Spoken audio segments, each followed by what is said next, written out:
ඉතින් ඔන්න හැමෝම බලන් හිටපු නිවුස් එක මේ විදිහට අපිට බලා ගන්න පුළුවන් දැන් 2026 අගෝස්තු මාසයට අදාළ මුදල් කවද්ද ලැබෙන්නේ කියන එක තමයි හැමෝම බලන් හිටියේ. ඉතින් ඔන්න සිස්ටම් එකේ අප්ඩේට් කරලා තිබුණත් ඒක බලා ගන්න බැරි වුණා. මම ඒ සම්බන්ධයෙන් වීඩියෝ එකක් කළා කලින් කොහොමද සිස්ටම් එක බලන්න කියලා ලින්ක් එකෙන් ගිහිල්ලා. නමුත් අපි ගියාට පස්සේ අපිට තොරතුරු යාවත් කාලීන කිරීම සම්බන්ධ විස්තර ටිකක් විතරයි තිබ්බේ.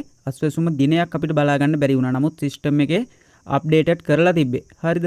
එතකොට ඔන්න දැන් නිල වශයෙන්ම නිකුත් කරලා තියෙනවා. මේක අද දෙන YouTube channel එකෙත් දාලා තියෙනවා. අගෝස්තු මාසයට අදාළ අස්වැසුම දීමනාව 19 වෙනි දින ලැබෙනවා කියලා. ඒ වගේම මේකට වෙනම විශේෂ බලා ගන්න පුළුවන් මෙතන දාලා තියෙනවා ජනමාධ්‍ය නිවේදනයක්. එතනදිත් පැහැදිලිව සටහන් කරලා තියෙනවා පළවෙනි අදියර සහ දෙවෙනි අදියරේ කියන කාණ්ඩ දෙකටම අදාළ මුදල් 2026යි 8යි 19 වන දින අදාළ ප්‍රතිලාභීන්ගේ අස්වැසුම බැංකු ගිණුම් වලට බැර කිරීමට නියමිතයි.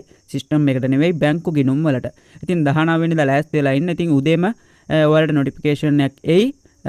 නොටිෆිකේෂන් එක ආවේ නැත්නම් බැංකුවට යන්න එපා. නොටිෆිකේෂන් එක ආවට පස්සේ බැංකුවට යන්න.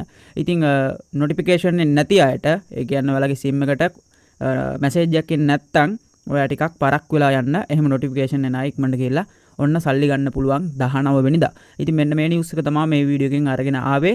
ඉදිරියේදී අප්ඩේට් වෙන නිවුස් දැනගන්න අපි YouTube channel එක subscribe කරලා අපිත් එක්ක දීගෙන එකතු වෙලා ඉන්න. ඔයාලා සියලු දෙනාටම සුබ දවසක් වේවා.